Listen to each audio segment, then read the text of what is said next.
आइए, रात के 2 बजे माइक पकड़ लिया जाएगा और उसमें चीख चीख कर कहा जाएगा, रोजेदार भाइयों उठिए, मेरी माँ बहनें उठें, सहरी बनाएं, सहरी पकाएं, रोजेदार भाइयों उठिए और सहरी कीजिए। रोजा खत्म होने में, सहरी का टाइम खत्म होने में इतनी देर बाकी है। 1-2 बार बोलकर फिर उसमें नज़में पढ़ी जाएंगी, उसमें हमदें पढ़ी जाएंगी, नातें पढ़ी जाएंगी और माइक पर ऐसा शोर, ऐसा हंगामा होगा कि सबकी नींद में डिस्टर्ब होगा। मेरे भाइयों, आपको ये अथॉरिटी, ये पावर किसने दिया है कि आप रात में माइक पकड़ के चीखें और चिल्लाएं और लोगों को आवाज दे देकर उठाएं? कौन सी हदीस में आया है कि रोजा रखने वालों को रोजे के लिए उठाना सवाब है? कहां है? अगर रमजान के महीने में रोजेदारों को उठाना सवाब होता तो रोजे से बढ़कर था। तो बाप ने आज अपने बच्चे के चेहरे को देखा तो क्या फरमाया? बेटे, क्या फरमाया? या बुनैया अबुल कासिम, आए मेरे बेटे तुम अबुल कासिम की बात मान लो, आए मेरे बेटे आज तुम मोहम्मदुर रसूलुल्लाह की बात मान लो। ये जो कह रहे हैं कलमा पढ़ने के लिए, तुम कलमा पढ़ लो। उस बच्चे ने मुस्कुराते हुए कहा, जब देखा कि बाप ने इजाजत दे दी तो बच्चा मुस्कुराया और मुस्कुराकर उसने कलमा पढ़ा, अशहदु अल्ला इलाहा इल्लल्लाह व अशहदु अन्ना मुहम्मदन अब्दुहु व रसूलुहु। बुखारी के अल्फाज, यहाँ उसने कलमा पढ़ा और कलमा पढ़ते ही उस बच्चे का इंतकाल हो गया। कलमा पढ़ते ही उस बच्चे की रूह कब्ज़ से उनसुरी से परवाज कर गई। कलमा पढ़ा और कलमा पढ़ते ही उस बच्चे की रूह कब्ज़ से उनसुरी से परवाज कर गई। अल्लाह के नबी सल्लल्लाहु अलैहि वसल्लम ने जब देखा कि उसकी सांसें काम नहीं कर रही हैं, उखड़ गई हैं, दिल काम नहीं कर रहा, धड़कनें बंद हो गई हैं, समझ गए कि ये बच्चा इंतकाल कर गया। सबको यकीन आ गया बच्चा मर गया।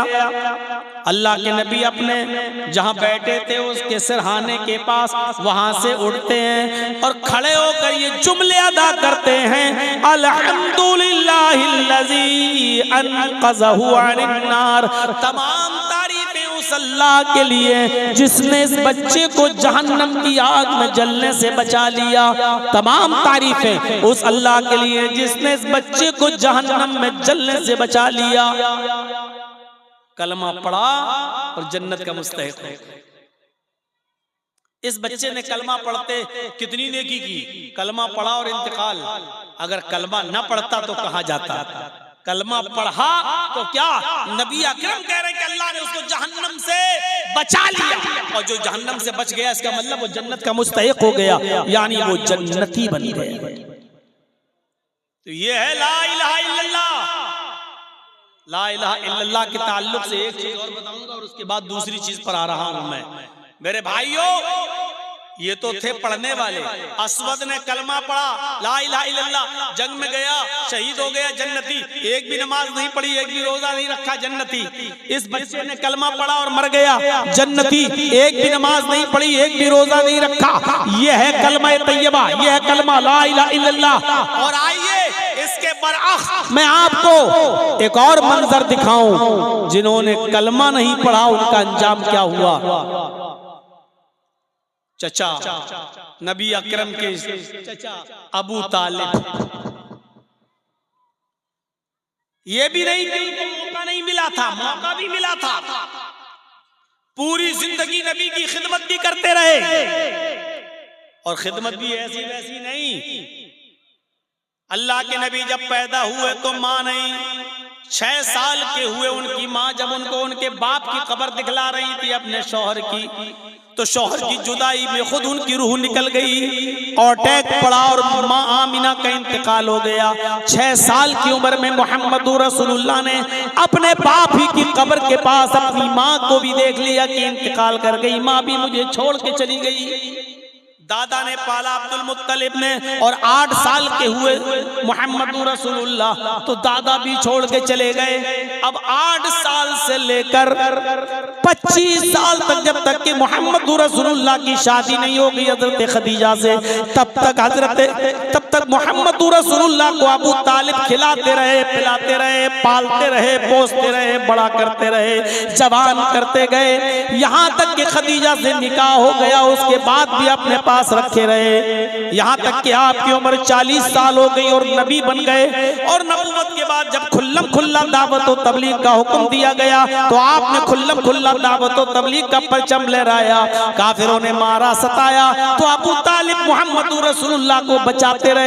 अल्लाह के नबी लोगों को एक अल्लाह की दावत देते रहे, और जो परेशानियां आती थी अबू तालिब उस पर बचाते रहे। और एक दिन आया कि काफिरों ने यहाँ तक कह दिया कि अबू तालिब अब पानी हद से आगे चढ़ गया, आए अबू तालिब अब पानी बहुत ज्यादा सर चढ़ गया है, अब अबू भतीजे को मेरे हवाले करो, इसने हमारा जीना दो भर कर दिया है, इसने हमारा रहना दो भर कर दिया है, इसने हमारे माबूदों को बुरा भला कह कहकर हमारी जिंदगी तंग कर दी है। अब हम आपके भतीजे को नहीं छोड़ेंगे, इस भतीजे को हमारे हवाले करो। अबू तालिब ने कहा, वाह, अपना भतीजा हम तुम्हें दे दें और तुम इसको सजा दो। मैंने बड़ी प्यार से मोहब्बत से पाला पोसा बड़ा किया। फरमाया, अगर आपको बच्चे पालने का इतना शौक है तो मैं अपना बेटा तुम्हें दे देता हूँ। अबू तालिब, तुम उस बच्चे को खिलाओ, मैं अपना बेटा दे देता हूँ, तुम उसको खिलाओ पिलाओ बड़ा करो, वो तुम्हारी खिदमत करेगा, तुम्हारे साथ रहेगा, लेकिन तुम्हारे भतीजे को मैं मारूंगा और तुम्हारे भतीजे को हमारा समाज, हमारी सोसाइटी जो सजा देगी वो देगी। अबू तालिब ने कहा, वाह, कितना अच्छा फैसला कर रहे हो, तुम्हारे बच्चे को मैं खिलाऊं पिलाऊं, पाल पोस कर बड़ा करके सांड बनाऊं, सांड कर दूं, और मेरे भतीजे को ले जाकर तुम उसकी टिक्का बोटी करो, तुम उसको कत्ल करो, तुम उसको मारो। कितना अच्छा फैसला कर रहे हो तुम, ये फैसला है तुम्हारा। तो आए अबू तालिब, तो अब समझ लो कि मामला कितना आगे बढ़ने वाला है। तुम्हारे भतीजे ने हमारा रहना दो बार कर दिया है, जिंदगी तंग कर दी है, समझा लो अपने भतीजे को, अगर नहीं माना तो जहां मिलेगा हम तुम्हारे भतीजे को कत्ल कर देंगे। जब ये सारे लोग चले गए तो अबू तालिब ने मोहम्मद रसूलुल्लाह को बुलाया और एक ही बात कही कि मेरे भतीजे, मैं तुम्हें बेटे की तरह पाला हूँ, पोसा हूँ, पाल पोस कर तुम्हें बड़ा किया हूँ। अब इन काफिरों को इनके हाल पे छोड़ दो, ये अब पानी हद से ज्यादा चढ़ गया है, अब इनकी बर्दाश्त से बाहर हो गया है। अरे मेरे भतीजे, ये तुम्हें कत्ल करना चाहते, तुम्हें मारना चाहते हैं, और मैं भी इतना कमजोर हो चुका हूँ कि अब मैं तुम्हारी कितनी मदद कर सकता हूँ ये तुम देख सकते हो। मेरे ना तबाह कांधों पर, मेरे कमजोर कांधों पर इतना बोझ न डालो कि मैं उसे बर्दाश्त न कर सकूं। मेरे ना तबाह कांधों पर इतना बोझ न डालो कि मैं उसे सह न सकूं। मेरे ना तबाह कांधों पर इतना बोझ न डालो कि मैं उसे बर्दाश्त न कर सकूं। इसके बाद अल्लाह के नबी ने जवाब दिया है, चचा, अगर ये काफिरीन मक्का सूरज उखाड़ के लाएं दाएं हाथ पे रख दें और चांद उखाड़ के लाएं बाएं हाथ पर रख दें, फिर भी मैं दीन हक से बाज नहीं आऊंगा, फिर भी मैं ला इलाहा इल्लल्लाह की दावत देता रहूंगा।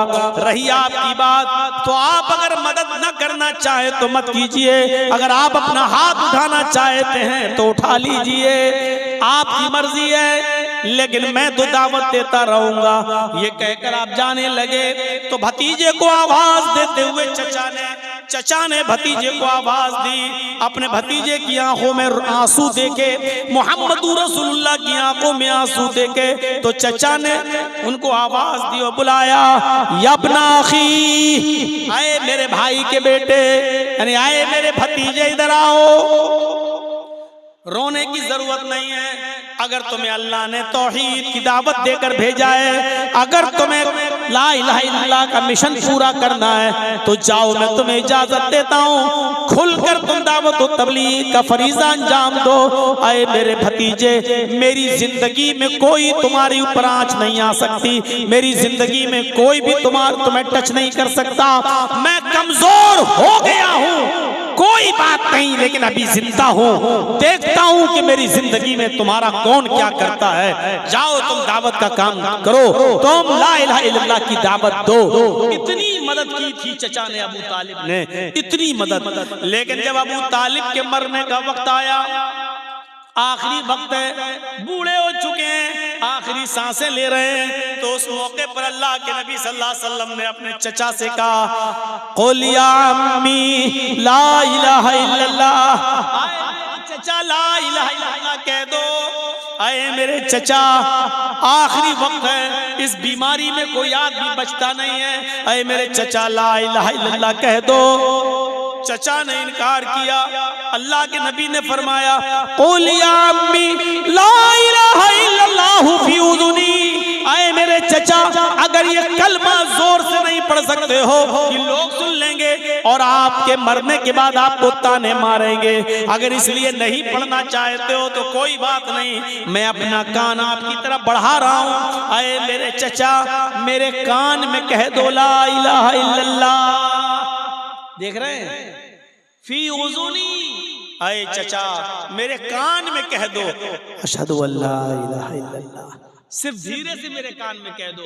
अगर धीरे से मेरे कान में कह दिया अशहदु अल्ला इलाहा इल्लल्लाह, कसम है उस जात की जिसके कब्जे में मेरी जान है, मैं अल्लाह के सामने गवाही दे दूंगा कि अल्लाह मरने से पहले मेरे चचा ने कलमा पढ़ा है, ला इलाहा इल्लल्लाह का इकरार किया है, तू मेरे चचा को बख्श दे, मैं बख्शवा लूंगा अल्लाह से, बस मेरे कान में कह दीजिए। लेकिन अबू तालिब ने क्या कहा, आए मेरे भतीजे, मैं आहिस्ता से और कान में भी ला इलाहा इल्लल्लाह नहीं पढ़ सकता, मैं नहीं चाहता कि मेरे मरने के बाद लोग मुझे ये कहें कि देखो अबू तालिब ने आखिरी वक्त में अपने बाप दादा का दीन छोड़ दिया है। आए मेरे भतीजे, मैं उसी दीन पर मरना चाहता हूँ जो दीन पर मेरा बाप आ रहा है, अब्दुल मुत्तलिब, मैं उसी दीन पर मरना चाहता हूँ, और कलमा नहीं पढ़ा।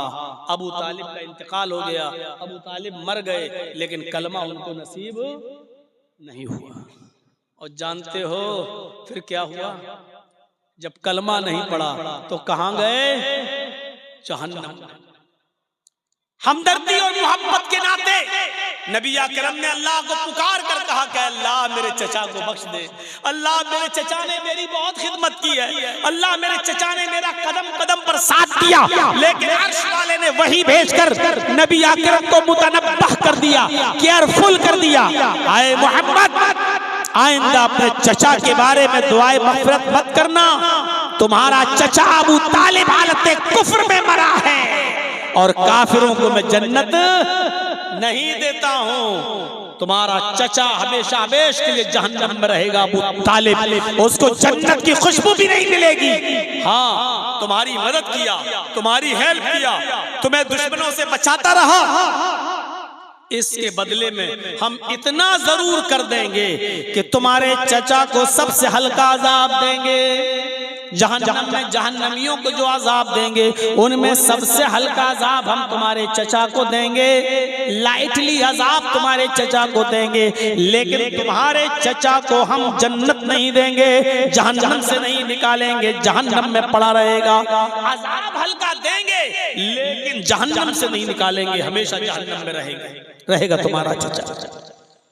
अल्लाह ताला ने जो अजाब दिया है अबू तालिब को, जानते हो जहन्नम में सबसे हल्का अजाब, आग की दो चिंगारी दोनों पैरों के नीचे रख दी, एक इस पैर के नीचे एक इस पैर के नीचे। और चिंगारी क्या होती है, चूल्हा जलाते हो ना आप, चूल्हा जलाते हुए लकड़ी अंदर डालते हो तो चिंगारी फूटती है, या कभी कोयला जलाकर जब आप सर्दियों में तापते हो तो एक चिंगारी फूटती है। ये चिंगारी एक इस पैर के नीचे एक इस पैर के नीचे, और इन दोनों चिंगारियों की वजह से हालत ये होगी, यगली मिनहुमा दिमागुहु, उनका दिमाग हांडी की तरह खौल रहा होगा। यगली मिनहुमा दिमागुहु, दिमाग हांडी की तरह खौल रहा, जैसे हांडी के ऊपर आप गर्म पानी रख दो उबलने के लिए, तो गर्म पानी जब जोश मारता है, बॉयल होता है, उबलता है, बबूले छोड़ता है, ऐसी आग के दो चिंगारियों की वजह से दिमाग खौल रहा होगा, उबल रहा होगा, पक रहा होगा। ये अजाब है जहन्नम के अंदर सबसे हल्का। तो मुझे बताने का मकसद ये है कि असवद ने कलमा पढ़ा, एक भी नमाज नहीं पढ़ी, जन्नती। उस बच्चे ने कलमा पढ़ा, एक भी न नमाज पढ़ी न रोजा, लेकिन जन्नती। और अबू तालिब ने पूरी जिंदगी नबी की खिदमत की, नबी को बचाया, नबी की हौसला अफजाई की और नबी का साथ दिया, लेकिन मरने से पहले कलमा नहीं पढ़ा। अबू तालिब जहन्नमी मेरे भाइयों, और हमेशा हमेशा के लिए जहन्नमी, उस जहन्नम से कभी नहीं निकाला जाएगा। ये है कलमा। अफजलुहा कौलु ला इलाहा इल्लल्लाह, अफजल कलमा, अफजल दर्जा ईमान का ला इलाहा इल्लल्लाह का कहना है, ला इलाहा इल्लल्लाह पढ़ना। और दूसरी चीज व अदनाहा इमाततुल अज़ानित तरीक़, दूसरी चीज रास्ते से तकलीफ दे चीज को हटा देना। वो अदनाहा इमाततुल अज़ानित तरीक़, रास्ते से तकलीफ दे चीज को दूर कर देना। बहुत बड़ी बात है ये भी ईमान का हिस्सा है। आज रास्ते में कितनी तकलीफ दे चीजें पड़ी रहती हैं, आप हटाते हैं। एक पत्थर पड़ा है, आपने गाड़ी पत्थर देखा दूर से, मोड़ ली, आगे निकल गए, 4 व्हीलर टर्न किया, आगे निकल गए। अरे जब नजर पड़ ही गई थी एक बड़ा पत्थर पड़ा है, तो आप साइड करके अपनी गाड़ी को रोकते, उस बड़े पत्थर को वहां से हटा देते, क्या बिगड़ जाता आपका। केले का छिलका पड़ गया, आपकी नजर पड़ी हुई है, आप रोकिए और उस केले के छिलके को वहां से हटा दीजिए। आप तो दाएं बाएं से गुजर गए, लेकिन अगर कोई अंधा और नाबीना आदमी अगर उस केले के छिलके पर अगर पैर रख दिया और फिसल गया और हाथ पैर टूट गए, तो इस बेचारे का क्या होगा। कम से कम उसकी हमदर्दी में आप केले के छिलके को फेंक देते। कांटा पड़ा हुआ है, आपकी नजर पड़ गई, अरे कोई छोटे बच्चे के पैर में चुभ सकता है, किसी बूढ़े आदमी के पैर में चुभ सकता है, कोई बूढ़ा आदमी केले के छिलके पर पैर रखकर फिसल सकता है, उसकी हड्डी टूट सकती है, और बुढ़ापे में हड्डी टूट जाए तो जल्दी जुड़ती भी नहीं है। ये तमाम चीजें अगर जहन में होती तो आप केले के छिलके को, पत्थर को, कांटे को, तकलीफ दे चीज को आप हटा सकते थे, लेकिन आपने तो देखा और गाड़ी को हल्का सा टर्न किया और आगे ले गए। केले का छिलका पड़ा रहा, पत्थर पड़ा रहा, कांटा पड़ा रहा। मेरे भाइयों, रास्ते से तकलीफ दे चीज को हटा देना भी ईमान का एक शोबा है, ईमान की एक ब्रांच है, ईमान का एक दर्जा रखता है अपने अंदर। आपको ऐसा करना पड़ेगा। और एक मसला याद रखिएगा, रास्ते से तकलीफ दे चीज को हटाना अगर सवाब है, रास्ते से तकलीफ दे चीज को हटाना अगर सवाब है, तो रास्ते में जानबूझकर तकलीफ दे चीजों को डालना गुनाह भी है। केला खाया, छिलका लिया, वो फेंक दिया। कोई फल खाया, खाने के बाद उसका कांटा वो फेंक दिया।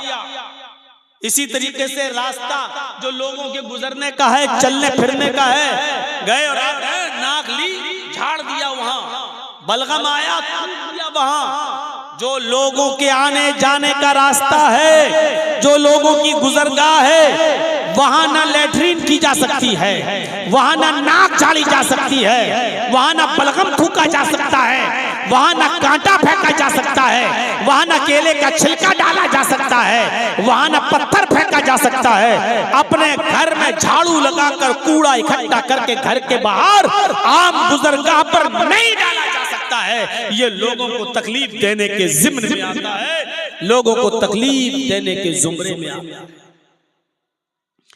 इसी तरीके से कोई चीज किसी दुकान से आपको खरीदना है और आपने लोगों की गुजरगाह पर गाड़ी खड़ी कर दी, पार्क कर दिया, और अब आप सामान पैक कराने लगे।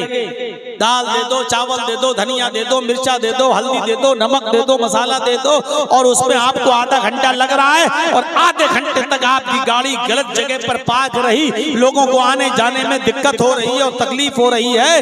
मेरे भाइयों, ये भी तकलीफ देने के जिम्मे में शामिल है।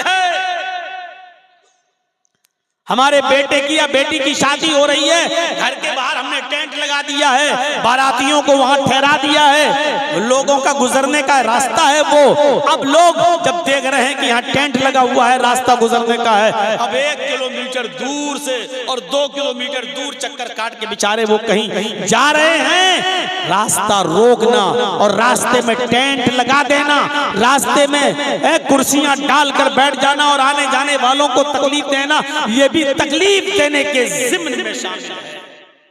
हम नहीं दे सकते ये। इसी तरीके से अभी रमजान का महीना आने वाला है। आज जो 11 फरवरी, अब तो 12 फरवरी हो गई है मेरे भाइयों। गालिबन 2 मार्च से रोजा शुरू हो जाएगा। 20 दिन 18 दिन बस बाकी रह गए हैं रमजान का महीना शुरू होने में। बहुत सी जगहों पर आप देखेंगे, हमें आपके इलाके में नहीं मालूम, लेकिन हम लोगों के इलाके में आइए, रात के 2 बजे माइक पकड़ लिया जाएगा और उसमें चीख चीख कर कहा जाएगा, रोजेदार भाइयों उठिए, मेरी माँ बहनें उठें, सहरी बनाएं, सहरी पकाएं, रोजेदार भाइयों उठिए और सहरी कीजिए। रोजा खत्म होने में, सहरी का टाइम खत्म होने में इतनी देर बाकी है। 1-2 बार बोलकर फिर उसमें नज़में पढ़ी जाएंगी, उसमें हमदें पढ़ी जाएंगी, नातें पढ़ी जाएंगी और माइक पर ऐसा शोर, ऐसा हंगामा होगा कि सबकी नींद में डिस्टर्ब होगा। मेरे भाइयों, आपको ये अथॉरिटी, ये पावर किसने दिया है कि आप रात में माइक पकड़ के चीखें और चिल्लाएं और लोगों को आवाज दे देकर उठाएं? कौन सी हदीस में आया है कि रोजा रखने वालों को रोजे के लिए उठाना सवाब है? कहां है? अगर रमजान के महीने में रोजेदारों को उठाना सवाब होता तो रोजे से बढ़कर इबादत है नमाज।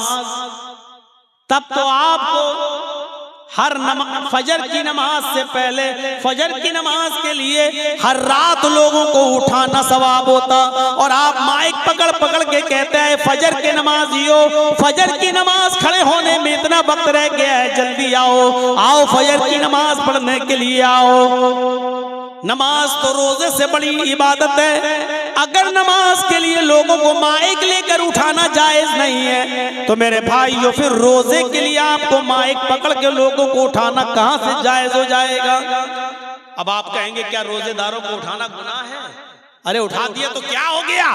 मेरे भाइयों, आप सिर्फ रोजेदारों को नहीं उठा रहे हैं, आप उन लोगों को भी बेदार कर रहे हैं जिनके ऊपर रोजा नहीं है।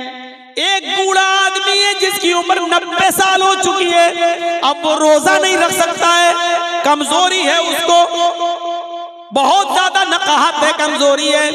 अब फिदिया देगा बस, अगर वो नहीं दे सकता तो उसकी औलाद देगी, एक मिस्कीन को खाना खिलाएगी रोजे के बदले में, फिदिया उसके ऊपर। लेकिन अब उसके ऊपर रोजा नहीं है, अब वो बेचारा रोजा रखने के लायक नहीं है। अब आप जब उठा रहे हैं माइक में, शोर कर रहे हैं, हंगामा कर रहे हैं, तो वो बेचारा उस बूढ़े आदमी की नींद भी खुल रही है।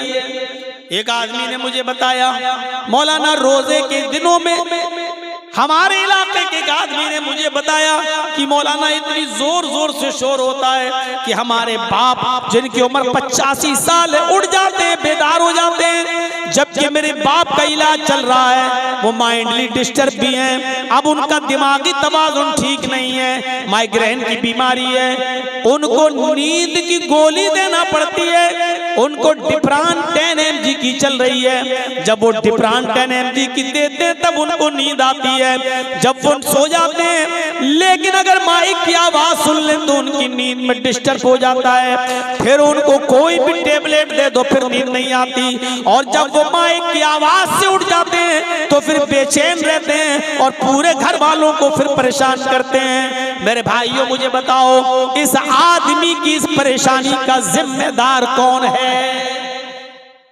आप उस आदमी की भी नींद में डिस्टर्ब कर रहे हैं जिसको नींद की सख्त। एक हामिला औरत जिसके पेट में हमल है, बच्चा है, शरीयत उसको इजाजत देती है अभी रोजा न रखे, अगर रोजा रखेगी तो कमजोर हो जाएगी, खाएगी पिएगी नहीं तो पेट का बच्चा भी मर सकता है। शरीयत इजाजत देती है कि अभी वो रोजा छोड़ दे। अब आप जब माइक पर चीखते हो चिल्लाते हैं तो उस औरत की भी नींद खुल जाती है जिसके ऊपर रोजे की रुख्सत है, जिसके ऊपर रोजा भी नहीं है। एक मुर्जिया औरत जो दूध पिलाती है अपने बच्चे को, शरीयत कहती है जब तक वो अपने बच्चे को दूध पिला रही है रोजा छोड़ दे, क्योंकि माँ जब खाएगी तो तो दूध बनेगा, जब दूध बनेगा तो बच्चे को पिलाएगी, और जब खाएगी ही नहीं तो दूध नहीं बनेगा, और जब दूध नहीं बनेगा तो बच्चा पिएगा क्या। इसलिए दूध पिलाने वाली औरत जब तक बच्चा दूध पी रहा रोजा छोड़ सकती है और बाद में उसकी कज़ा करेगी। तो मेरे भाइयों अब गौर कीजिए, इस औरत के ऊपर जब रोजा नहीं है तो आप इसको क्यों उठा रहे हैं, आप इसकी नींद में भी डिस्टर्ब कर रहे हैं, इसकी भी नींद खुल रही है। तो इमाततुल अज़ान तरीक, रास्ते से तकलीफ दे चीज को दूर कर देना, यह भी ईमान का एक हिस्सा है।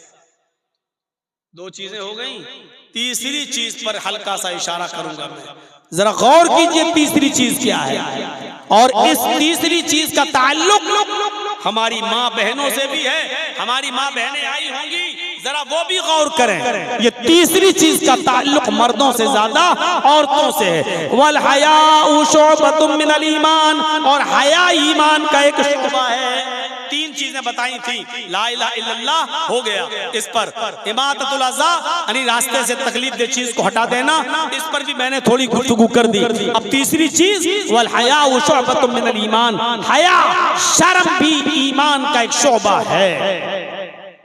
अल्लाह के नबी सल्लल्लाहु अलैहि वसल्लम ने फरमाया, बुखारी शरीफ की रिवायत है, इज़ा लम तस्तही फफ़अल मा शिता, जब तेरे अंदर से शर्म निकाल ली गई, जब तेरे अंदर शर्म नहीं रही तो जो तेरे दिल में आए वो कर, फफ़अल मा शिता, तो जो तेरा दिल चाहे वो कर। यानी जब किसी इंसान के अंदर से शर्म निकल जाए, हया निकल जाए, तो फिर जो दिल में आए वो करेगा, उसको कोई परवाह नहीं होगी कि मैं क्या कर रहा हूं। कल तक हमारी खूबसूरत लड़कियों और औरतों के गालों के खूबसूरत गालों को कभी आसमान की नजरों ने भी नहीं देखा था। आज हालत ये हो गई है कि इंस्टाग्राम पर और टिकटॉक पर आप डांस करती हुई नजर आ रही हैं। मुझे नहीं मालूम कि आपके बिहार का, कटिहार का और पूर्णिया, हरिया और झारखंड, आपका गुड्डा, साहिबगंज, इन तमाम इलाकों का मामला क्या है, मुझे नहीं मालूम। आप गौर करके देखिए कि आपके इंस्टाग्राम पे आपके इलाके की लड़कियां क्या कर रही हैं। हमें इतनी जानकारी नहीं है, हम लखनऊ से ताल्लुक रखते हैं, लखनऊ के बारे में हमें इतना मालूम है कि बड़े बड़े हाजियों, बड़े बड़े नमाजियों और बड़े बड़े मुल्लाओं और बड़े बड़े मौलवियों और बड़े बड़े हाफिजों और बड़े बड़े कारियों की लड़कियां भी इंस्टाग्राम पर अपने सरों से दुपट्टे उतार उतार कर रील बना रही हैं, इंस्टाग्राम पर डांस करती हुई नजर आ रही हैं, नाच रही हैं। उनके कपड़े छोटे हो चुके हैं, शॉर्ट हो चुके हैं, उनके पिंडलियां खुल चुकी हैं, उनके घुटने भी खुल चुके हैं। मेरी प्यारे साथियों गौर करो, जब हाजियों नमाजियों की बेटियां महफूज नहीं रही तो और दूसरों के बारे में क्या बात करें। इज़ा लम तस्तही फफ़अल मा शिता, जब तेरे अंदर से शर्म हया ही निकाल ली गई तो जो तेरे दिल में आए वो कर। जब शर्म हया नहीं रहेगी तो इंसान यही सब करेगा।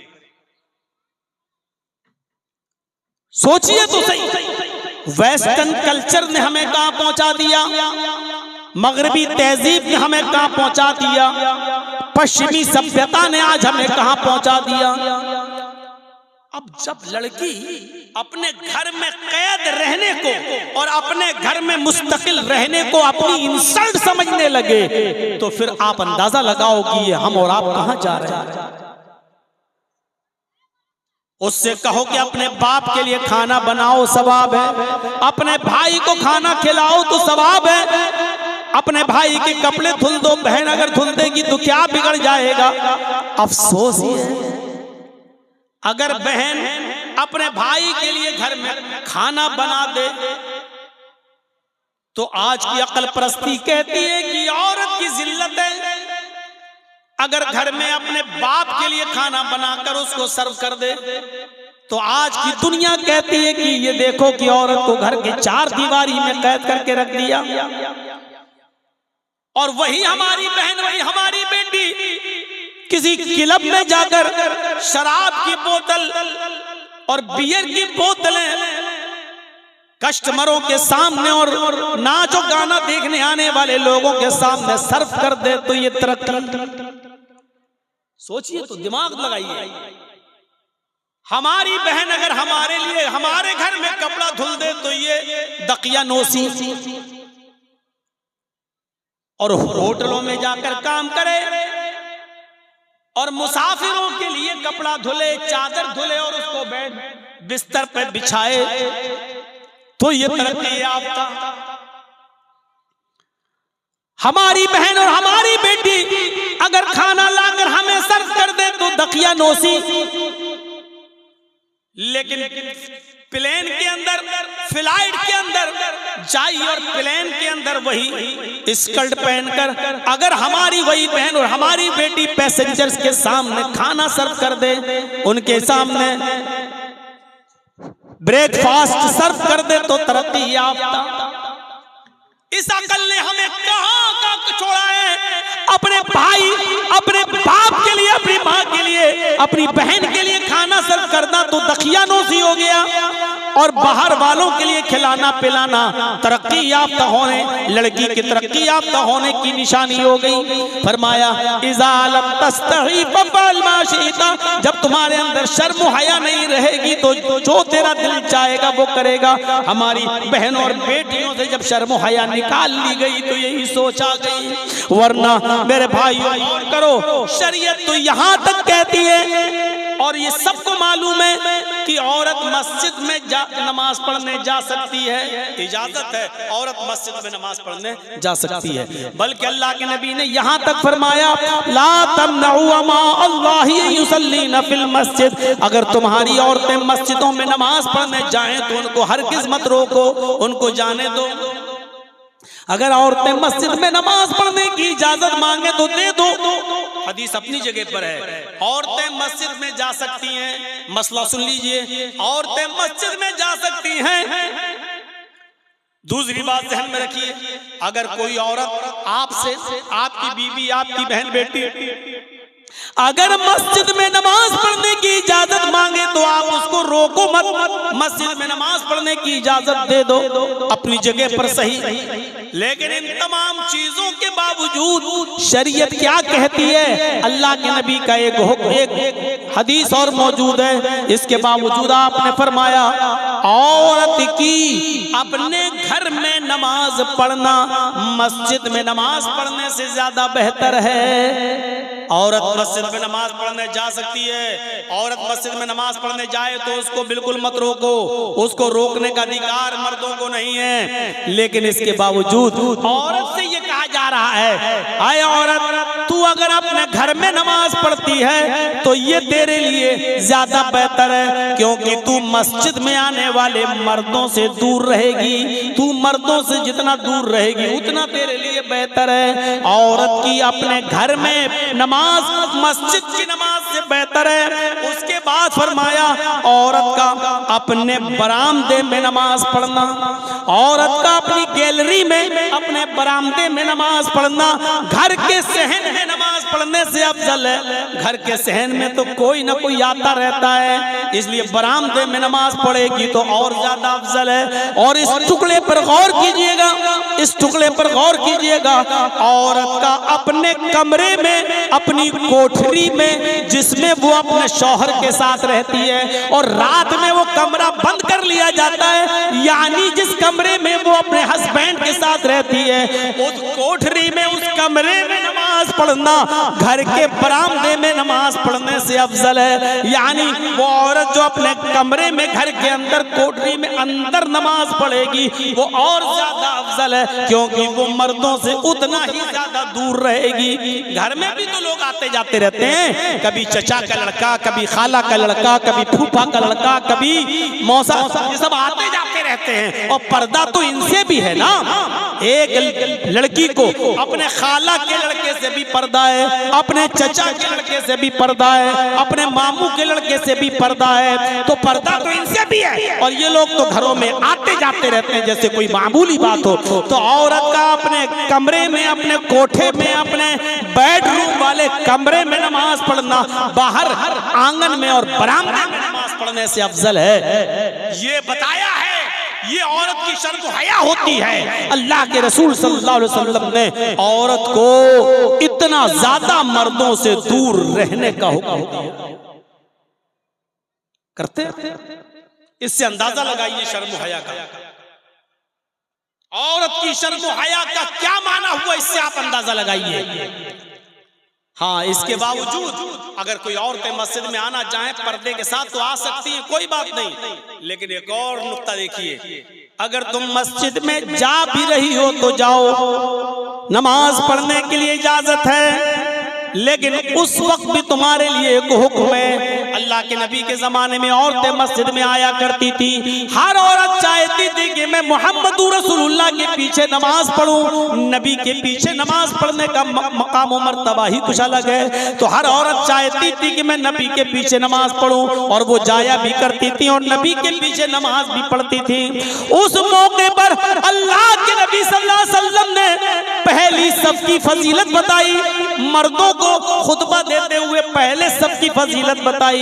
आपने फरमाया लोगों नमाज की पाबंदी करो, कोशिश करो पहले सफ में नमाज पढ़ने की। तो मैं नहीं मालूम पहले सफ में नमाज पढ़ने का सवाब कितना है। आपने फरमाया अगर लोगों को ये पता चल जाए कि अगली सफ में, सबसे अगली सफ में नमाज पढ़ने का सवाब कितना ज्यादा है, तो लोग लड़ने लगेंगे अगली सफ में आने के लिए, झगड़ा करने लगेंगे आगे वाली सफ में नमाज पढ़ने के लिए। यहाँ तक कि कुरानदाजी की नौबत आ जाएगी, यहाँ तक कि कुरानदाजी की नौबत आ जाएगी। पर्चियां उठाने लगेंगी और नाम पढ़ा जाने लगेगा। नाम है, किसका नाम आया उसको आगे कर दिया जाए, किसका नाम आया उसको आगे कर दिया जाए। लिहाजा कुरानदाजी की नौबत आ जाएगी।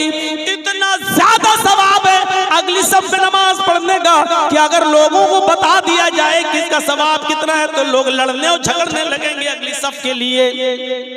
अब अंदाजा लगाइए कितना सवाब है। खैरु सुफूफिर रिजाली अव्वलुहा व शर्रुहा आखिरुहा, मर्दों के लिए सबसे बेहतर है कि वो अगली सफ में नमाज पढ़े। सवाब के एतबार से मर्दों की अगली सफ सबसे बेहतर है, और सबसे बुरी सफ है सबसे पीछे वाली। सबसे लास्ट में आया, सबसे पीछे उसको जगह मिली, सबसे पीछे नमाज पढ़ रहा है। अल्लाहु अकबर। मर्द की सबसे पिछली सफ सबसे बुरी सफ है सवाब के एतबार से, सवाब की कमी और बेशी के एतबार से सबसे बेकार सफ कौन सी है? सबसे पिछली सफ। अगली सफ का सवाब देख लिया, लेकिन औरतों के बारे में क्या फरमाया? आए मस्तूरात सुनो, अगर रात के 3:15 बजे तक भी तुम यहाँ मौजूद हो और नीमा के इस जलसे में बैठकर सुन रही हो तो सुनो, अल्लाह के नबी जनाबे मोहम्मदुर रसूलुल्लाह ने फरमाया खैरु सुफूफिन निसाई आखिरुहा व शर्रुहा वलुहा, औरतों की पिछली सफ सबसे पीछे वाली सफ सबसे अफजल सफ है, सबसे बेहतर सफ है सवाब के एतबार से, और सबसे बुरी सफ है आगे वाली सफ। जर्जी साहब नमाज पढ़ा रहे हैं, अल्लाहु अकबर। मेरे पीछे मर्दों की 5 सफ़ें लगी हुई हैं, 5 सफ़ें मर्दों की। उसके बाद पर्दा पड़ा हुआ है और पर्दे के पीछे औरतों की 5 सफ़ें लगी हुई हैं। 5 मर्दों की हैं, 5 औरतों की है, बीच में पर्दा पड़ा हुआ है। तो जर्जीत साहब के पीछे जो मर्दों की अगली सफ़ है वो सवाब के एतबार से सबसे बेहतर है, और जो सबसे 5वीं सफ़ जो सबसे पिछली सफ़ है वो सबसे बेकार सफ़ है सवाब के एतबार से मर्दों की। लेकिन उसके बाद पर्दा पड़ा है और पर्दे के बाद 5 सफ़ें औरतों की लगी हुई है। उन 5 सफों में सबसे पीछे वाली जो सफ है औरतों की, वो सबसे अफजल सफ है। सबसे ज्यादा सवाब औरत को तब मिलेगा जब वो सबसे पीछे वाली सफ में नमाज पढ़ेगी, और सवाब सबसे कम उस वक्त मिलेगा जब वो आगे वाली सफ में, यानी औरतों की आगे वाली सफ भी सबसे बुरी सफ है सवाब के एतबार से। पीछे वाली सफ सबसे अफजल है क्योंकि वो मर्दों से उतना ही दूर रहेगी।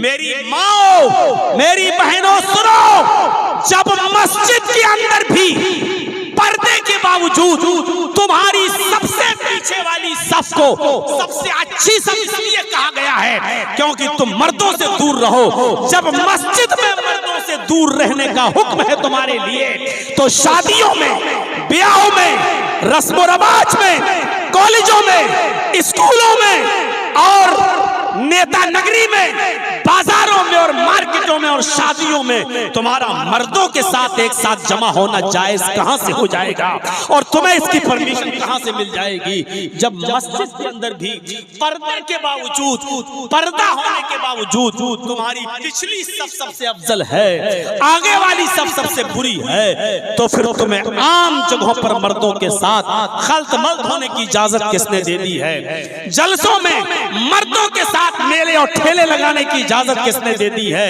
एक ही दुकान पर मर्दों के साथ और औरतों के साथ खरीदो फरोख्त की इजाजत कहां से मिल जाती है? और मेरे भाइयों, अच्छी बात है आपका जलसा और दूसरी जलसों से अलग होता है।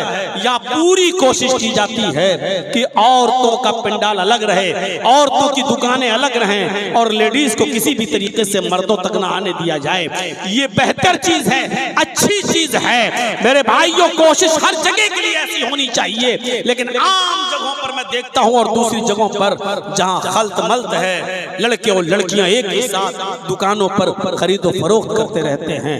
मेरे प्यारे साथियों, जर्जी साहब नमाज पढ़ा रहे हैं, मेरे पीछे 5-5 सफ़े मर्दों की लगी हैं।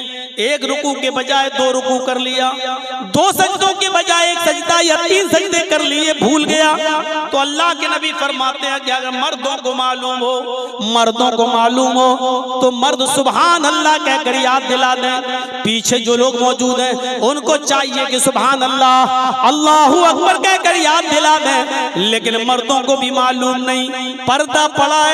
औरतों को मालूम है कि इमाम साहब भूल गए, जर्जी साहब भूल गए, तो औरत को अगर मालूम हो जाए कि जर्जी साहब या कोई इमाम साहब भूल गए, बजाय रुकू के सजदे में चले गए या 2 सजदों के बजाय 3 सजदे कर लिए, तो उन औरतों को हुक्म है कि वो सुभान अल्लाह नहीं कहेंगी, अल्लाहू अकबर नहीं कहेंगी। ओ मेरे भाइयों, गौर करो, जिस औरत की आवाज का इतना पर्दा कि सुभान अल्लाह तक कहने की परमिशन नहीं, अल्हम्दुलिल्लाह, इन जुमलों से ज़मीन व आसमान नेकियों से भर जाते हैं, लेकिन इन जुमलों को भी कहने की इजाजत नहीं दी। अल्लाह के नबी ने फरमाया कि अगर औरत को मालूम हो जाए कि इमाम भूल गया तो वो इस तरीके से ताली बजाएगी, पीछे से ऐसे ऐसे ताली बजाकर याद दिलाएगी और ये आवाज इमाम तक पहुंच जाएगी और इमाम समझ जाएगा कि मैं भूल गया हूं। उन औरतों को सुभान अल्लाह,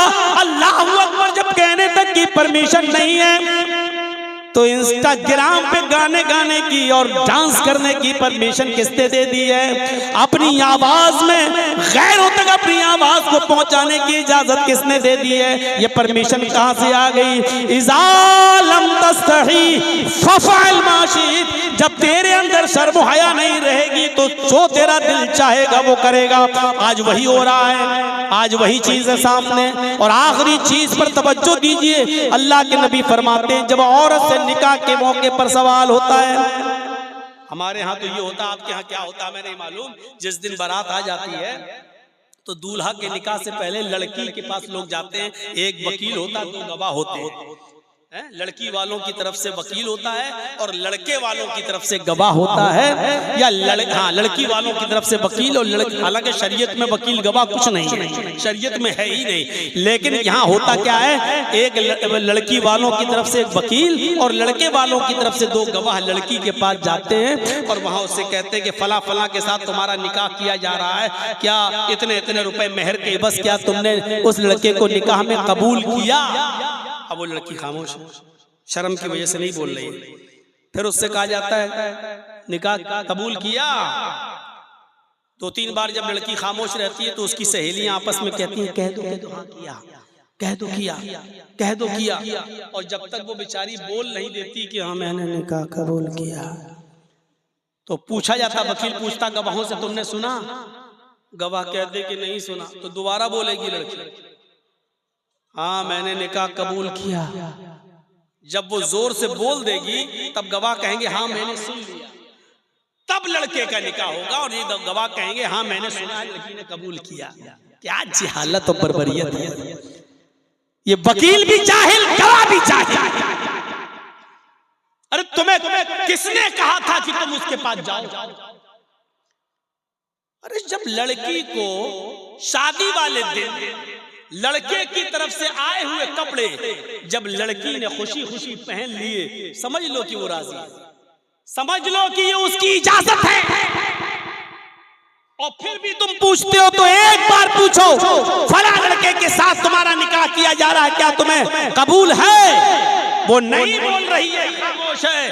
अब दोबारा मत कहो उससे, क्योंकि अल्लाह के नबी ने कह दिया इज़्नुहा सिमातुहा, उसकी खामोशी ही उसकी इजाजत है। मत कहलवाओ उससे बार बार। जब वो खामोश हो गई वही उसकी इजाजत है। जब खामोशी इजाजत है तो तू जबरदस्ती क्यों कहलवा रहा है? अकल के अंधे क्यों कहलवा रहा है? कबूल किया, जोर से बोलो। सुना नहीं? बोलो अभी इन्होंने नहीं सुना, जबरदस्ती तुम कहलवा रहे हो। अरे लड़कियों की शर्म हया का अल्लाह के रसूल ने इतना ख्याल रखा कि वो मारे शर्म के नहीं बोल पाएंगी, क्योंकि उनमें शर्म होती है, हया होती है, और ये उनकी शर्म हया का तकाजा है कि वो नहीं कह पाएंगी, इसलिए उनकी खामोशी को ही उनकी इजाजत समझ लो। ये शर्म हया है औरत की, जो इतना भी ना कह पाए हाँ मैंने कबूल किया। अल्लाह के रसूल कह रहे हैं कि खामोशी को इजाजत मान लो। इस रात के 3:15 3:30 होने वाले हैं, इस वक्त भी खामोश रहने वालियों की चोंचें चल रही होंगी। अल्लाह कैसे हो, कहाँ हो, किधर हो, कहाँ मिलोगे, गुटरगू जैसे दो कबूतर चोंचे लड़ाते हैं, ऐसे इस रात के 3:30 बजने वाले हैं। इस वक्त ये उन लड़कियों का हाल है जिनके बारे में शरीयत ने कहा कि उनकी शर्म इतनी होती है कि बेचारी शर्म की वजह से नहीं बोल पाती हैं, तो उनसे जबरदस्ती मत कहलवाओ। उनकी खामोशी ही उनकी इजाजत है। उसी खामोशी पर मान लो कि उन्होंने निकाह कबूल कर लिया है। जिनको जबरदस्ती कहलवाने का हुक्म नहीं दिया, आज उनकी चोंचें चल रही होंगी रात के 3:15 और 3:30 बजे भी। तो मेरे प्यारे साथियों, बस 1.5 घंटे की इतनी तकरीर पर इत्तिफा करते हुए आपसे रुखसत होता हूँ। ये 3 चीजें याद रखिएगा, ला इलाहा इल्लल्लाह, और रास्ते से तकलीफ दे चीज को हटा देना, और शर्म हया। अल्लाह रब्बुल आलमीन हमारे अंदर मुकम्मल ईमान पैदा फरमा दे। ईमान की जितने शोबे और ब्रांचेस हैं सब हमारे अंदर पैदा फरमा दे। अल्लाह जब तक तू हमें जिंदा रख, तौहीद पर जिंदा रखना, और जब हमारा खात्मा हो तो ईमान पर हमारा खात्मा फरमाना।